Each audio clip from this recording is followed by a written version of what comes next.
Let's start now. Okay, welcome everybody.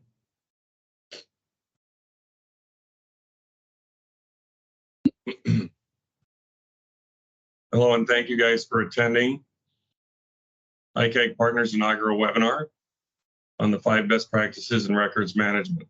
This is the first in a series. For a housekeeping item, all attendees will be muted. If you do have a question, please add it to the Q&A, and we will do our best to get to all of them at the end. I'm Kirk Cushing. I am the Executive Director for ICAG Partners. I have an extensive career in financial services, over 28 years, and specialized in operations and compliance programs. I've evaluated and implemented many records management programs. ICAG stands for International Consulting and Advisory Group, and we are a niche strategy consultant with the purpose of delivering amazing results to clients, communities, and societies and where we operate. We are technical experts on all things data, digital, information governance, risk and resilience, and organizational change. Formed by ex-CXOs at MBBs, Big Fours, and Tier 1 financial organizations, we are fully employee-owned, strive to deliver excellent client experience. We're inclusive, diverse, and merit-based. Today, we are discussing the 5 best practices in enterprise management. Helping me today is Videsh Mishra. Videsh is a senior manager with ICAG Partners, and he will be handling the chat and providing any technical assistance. Now I'd like to introduce you to our esteemed panelists, starting with Giuliano Mineo. Giuliano, please introduce yourself by giving your current role, your records management experience, and one key takeaway for our audience from today's session. Sure. Thank you so much, Kirk. I've been in financial services for about 30 years. I've been in records management now for 15 years. I've worked at different institutions, investment banks, regulators, exchanges. The one takeaway that I really want you to take from this is understand the practices, right? These are practices that we're looking to teach you where you can take them away and look to see how you can implement them within your organization. Remember, these are practices, and if you need any guidance, ICAG Partners is an amazing consulting firm that you should look to engage. Thanks, Giuliano. Anna, please introduce yourself, provide your current role, your records management experience, and one key takeaway. Hi, everyone. I'm Anna Lebedeva. I am currently working as Vice President of Records Management at NewYork Life. I've been in financial services over 20 years, basically my whole career, professional career, and I've been in records management for over 10 years. I led records management programs at various types of financial institutions, similar to Giuliano. I worked at National Retail and Commercial Bank, Global Investment Bank, hedge fund, and now most recently at an insurance company. My key takeaway from today's webinar is secure a senior sponsor for your program, build cross-functional alliances, and know your regulations, because they will help you develop a risk-based approach to implementing the records management program at your company. Thank you, Anna. Finally, Subas, please introduce yourself with your current role, your records management experience, and one key takeaway.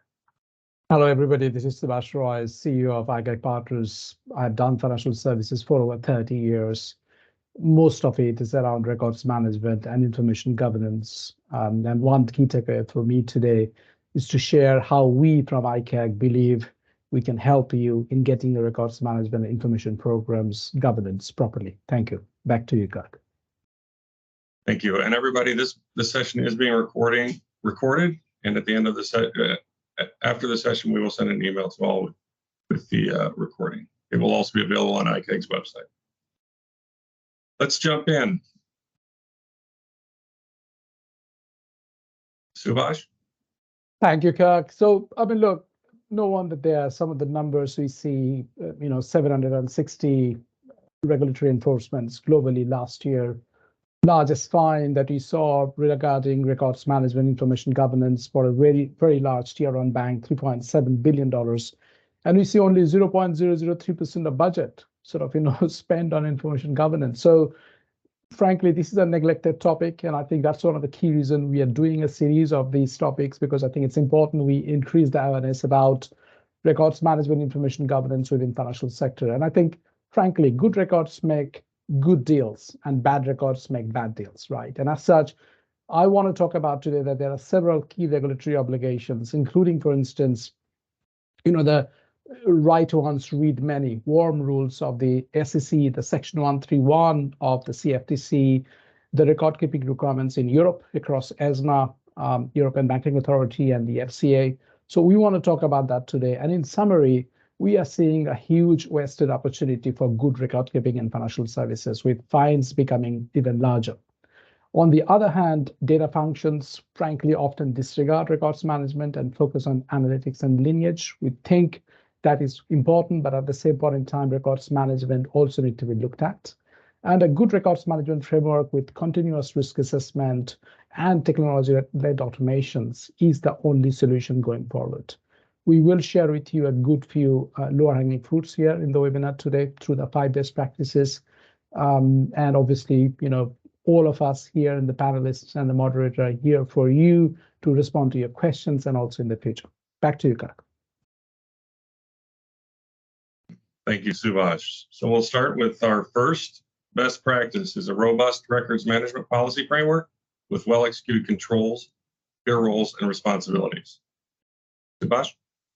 I think, you just nail it on the head, isn't it, here? It is very important. It is extremely important to have a well-designed, end-to-end, comprehensive records management framework, right? And that starts with a very well-designed policy, well-designed and executed controls with clear rules, expectations, and responsibilities of records management discipline across the organization. I'd like to bring, my other panelist here, Anna, for her to share some perspectives. Anna, over to you. Thank you, Subas. Yeah, I completely agree with you that one of the key elements of any successful records management program is the senior sponsorship, or better yet, executive sponsorship, because the only way it will work if you have a top-down approach. And in my many years at the various types of financial services organizations, I have seen records management programs succeed when they had strong senior leader support, because then the messaging comes from the top and the importance of the program is communicated to all the areas and lines of business. And there's also a lot of experience. So I had particularly one a company where I've seen the records management program fail due to the lack of senior sponsorship. And honestly, I have a broad network of peers, Giuliano included, and I haven't really heard of any company in financial services space where a bottom-up approach to implementing records management program worked. So another key success factor is building cross-functional alliances, because as I'm sure you all know, our scope of work is huge and we can never accomplish our goals alone.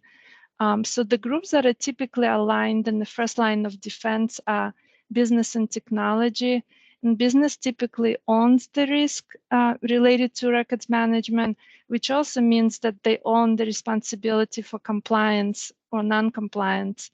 And then technology usually plays first line of defense role, because they're the custodians of records, the custodians of the systems where the records are stored, and therefore they're there to help business facilitate compliance with the records management requirements. And then together with records management, there are various other groups, typically legal, compliance, risk management, privacy, data governance, information security, that also play a second line of defense role, which means that their job is to provide an oversight and help the first line of defense manage their risks related to the records management compliance.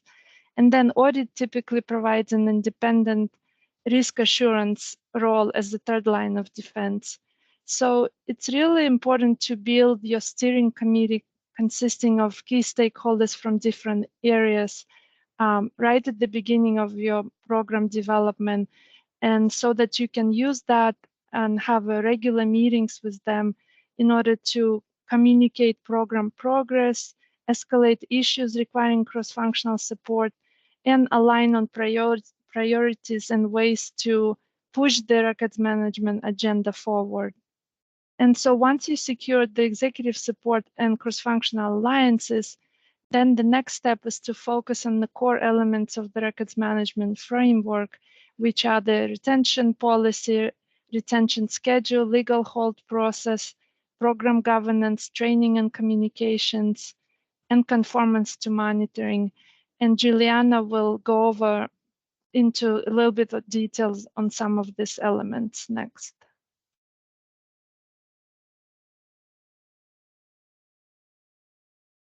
Thank you, Anna, so much. So Anna spoke about really establishing the stakeholder buy-in from the various committees.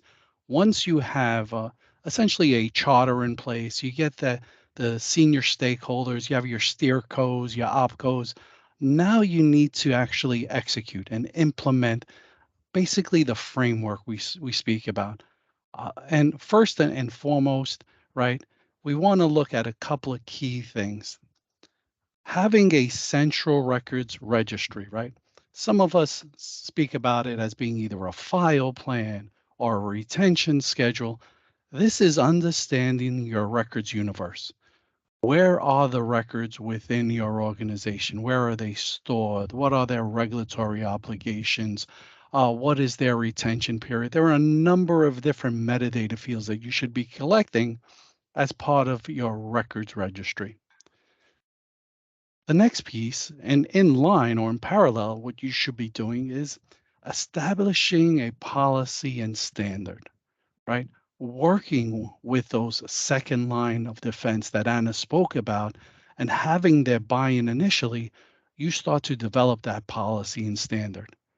The key to the development of that policy and standard is you have to have must statements, right? These must statements will be the activities that are outlined that you're looking for the first line to execute.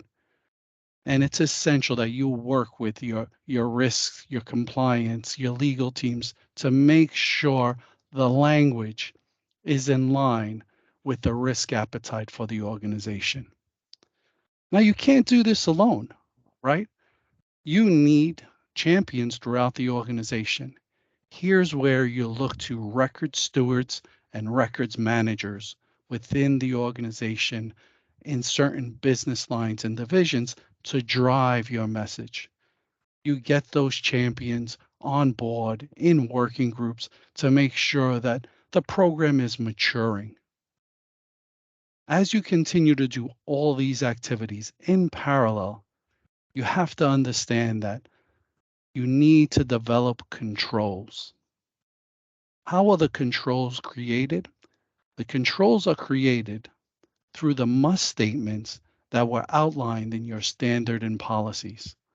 Those must statements are going to address the risk and making sure that you understand the risk appetite within the organization will help you develop the controls needed. Once you've gotten an agreement on those controls, the next thing is how do you actually execute those controls? Here's where you work with IT, you work with maybe a policy team, you work with legal. Again, it's building those partnerships that are essential to making sure that your program grows and executes on these various framework topics. Once you have all those pieces in place, now you have to make sure that they're working. Here's where monitoring comes in place, right? Making sure you have audit trails, making sure you have dashboards, making sure there is an attestation process, right? If you implement a control, you have to make sure you're able to confirm that the control is working. The monitoring that you gather can help in supporting your success by delivering it to the various opcos and steercos.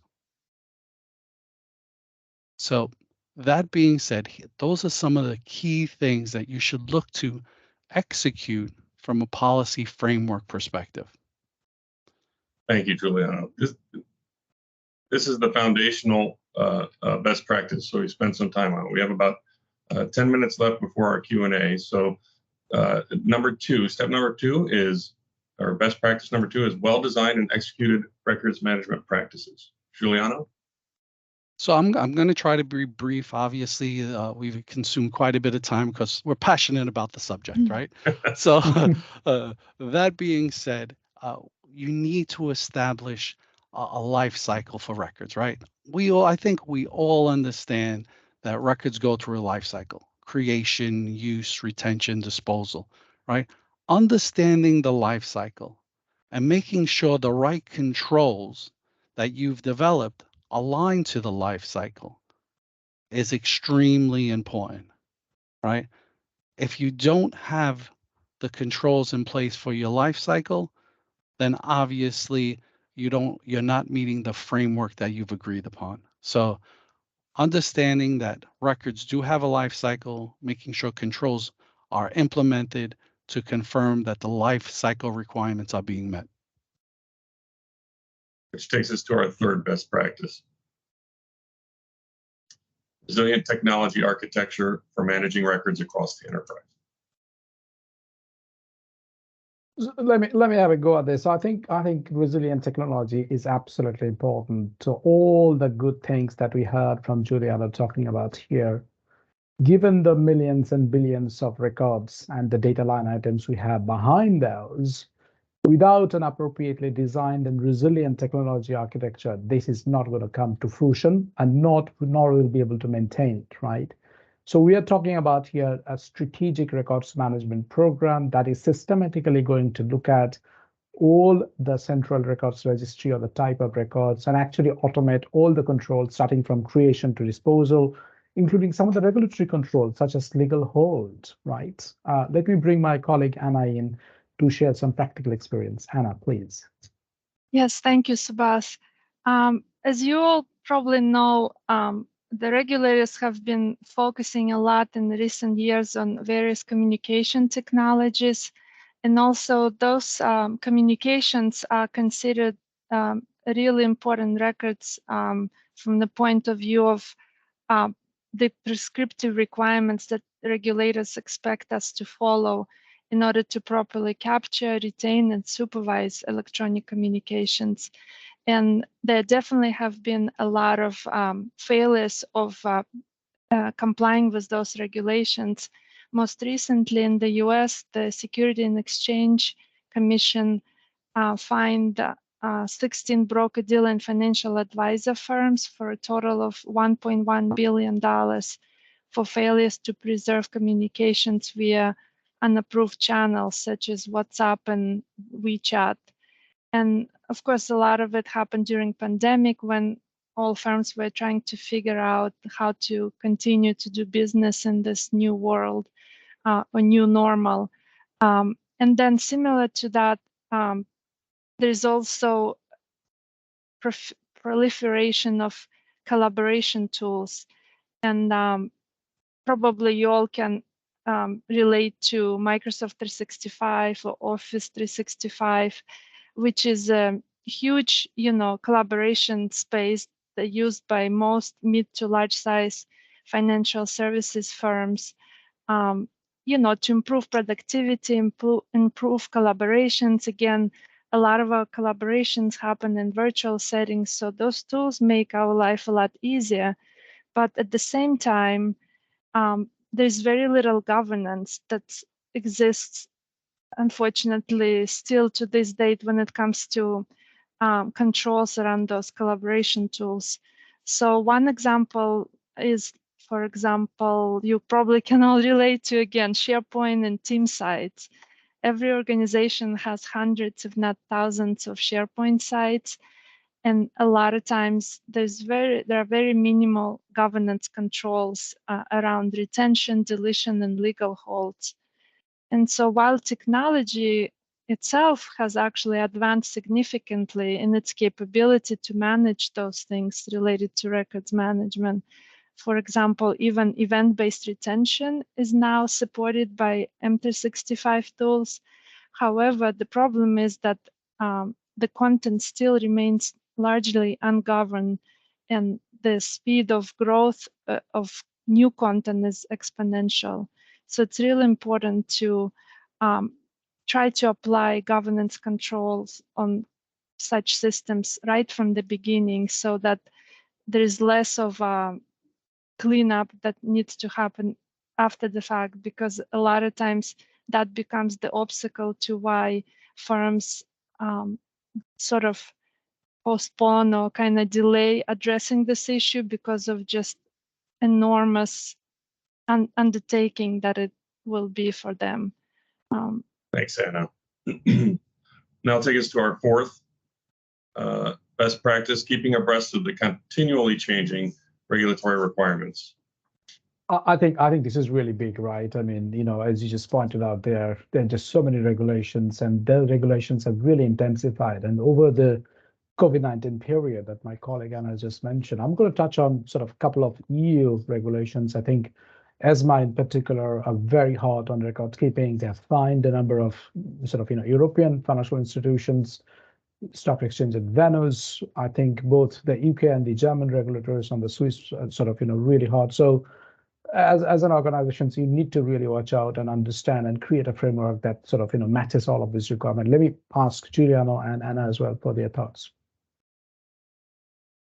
Sure, Subas. So when I look at regulation, and having worked at a broker dealer in the past, SEC 17A4 really comes to light. It's only taken the SEC roughly about 50 years to change the rule.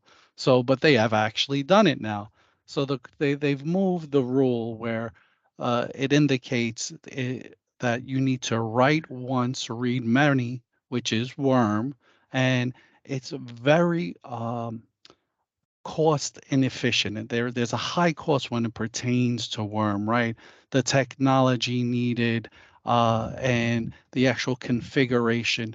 They've lightened some of the language around the regulation, where they've incorporated terms around an audit trail, right? Where you can put in an audit trail to meet the regulatory requirement. So everyone got excited, but I would advise to take a step back.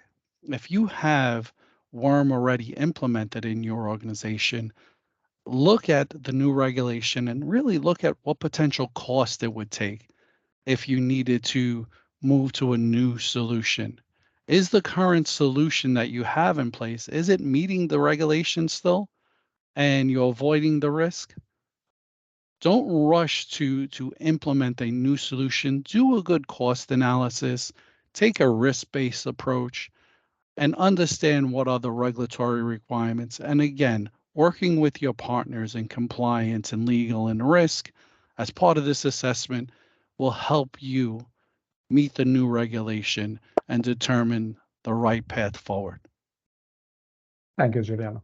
Thank you. Thank you, Giuliano. In the spirit of, oh, go ahead, Andrew. Oh, sorry, I was just going to comment on emerging technologies and lack of regulation around that. So artificial intelligence comes to mind, and there seems to be a lot of hype about it right now, but in reality, we have been using AI tools for several years, sure, just not realizing that we have.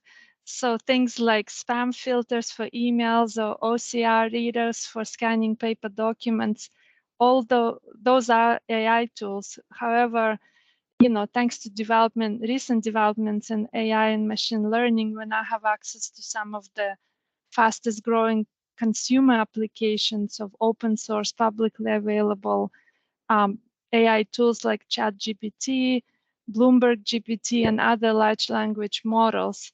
So the world of AI is broad, and the regulations are, while lacking, there are some proposed regulations in the EU and US which gonna try to address some of this lack of governance. And allow me to interject. We have a next webinar on the 28th of June to cover the whole technology. So I think let's just keep it here, and then we'll come back on AI and ChatGPT and cover it really well. How about that? Thank you, Sounds Subas.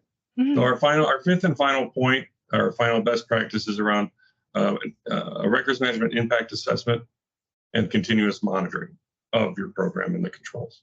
Subas. I'm just going to add this. This is last, but absolutely not the list, right? I mean, we heard some great things today about end-to-end records management and best practices. This is that strap line here. The records management impact assessment is that one tool that we have developed from ICAG. We have tried this out with some really large and mid-tier organizations within financial services. We know it works effectively. It's a proprietary impact assessment that covers end-to-end records management lifecycle. It looks at everything: regulations, technology, people, process. It comes out with a multi-year records management program. It comes out with a maturity scoring that your teams will self-assess and report to the center.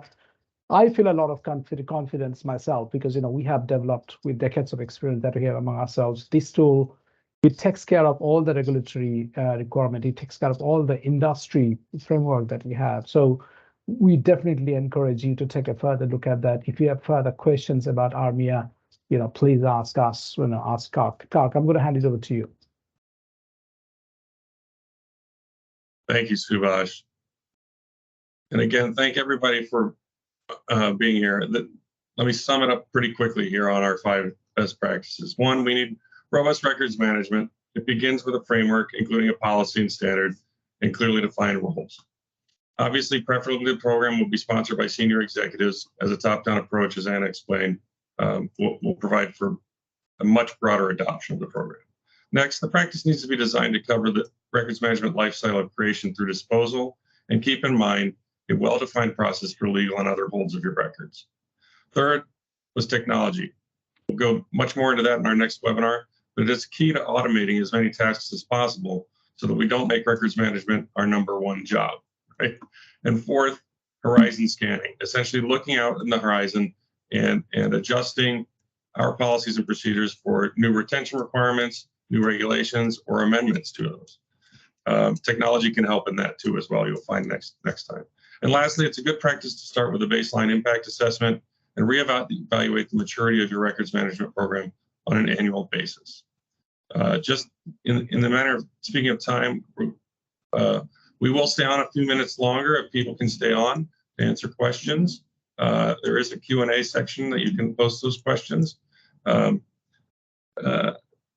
Our next webinar will be on Wednesday, the 28th of June at the same time. I believe we're going to go for 40 or 45 minutes on that one, just so we have a little bit extra time. And there will be a link that Videsh will put in the chat, so you can go and register and block out time on your calendar. Let's see. Once again, thank everybody for being here. The recording will be available, and once it is, we will email it to everyone that is registered. And now let's go on to some questions. Oops, what happened? Sorry about that.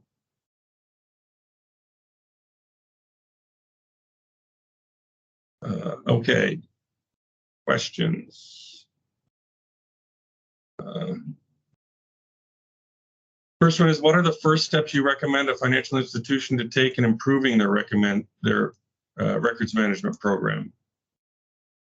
Anyone want to take that? Well, I'm going to, Mike, 2 quick cents here. You really need to start with the records management impact assessment, because that is the one-stop shop. It can really help you design exactly where you are and which directions you need to head, how much work is needed. But Giuliano, Anna, please feel free to add thoughts.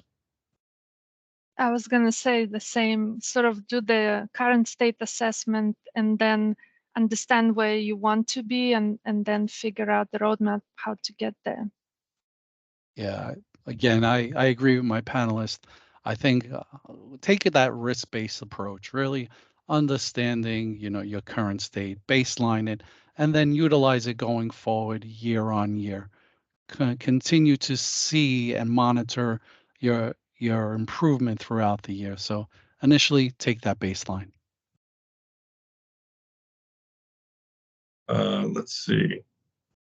The next question is a good segue, and one we'll probably have to end on to our next webinar. But it says technology seems to be the key to a successful program. What are the different solutions or types of solutions that can make the biggest impact towards reducing risk and human capital? It's a very great question. It's a long-winded one, right? I mean, we got to go through the different areas of technology, which is the next webinar, to your point, Kirk. But I would say at the minimum, you need to look at how to protect your records, comply with the retention rules, and how to comply with the disposal and legal hold rule, because these are the areas you can be fined as an organization. But again, Giuliano, Anna, please, your thoughts.